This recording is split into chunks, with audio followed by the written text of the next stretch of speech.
আসসালামু আলাইকুম। আমরা আজকে একটা কন্ডেন্সার কয়েল শিখবো।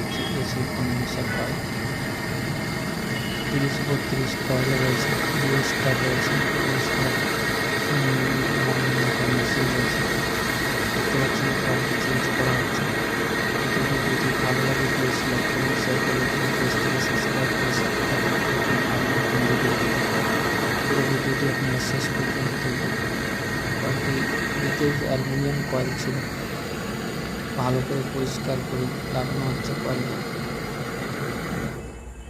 কয়েল 30-32 কয়েল মাপ গ্যাস ওভারহেড করে বের করে দেওয়া হয়েছে। গ্যাস যদি বের করে হচ্ছে তাও প্রেসার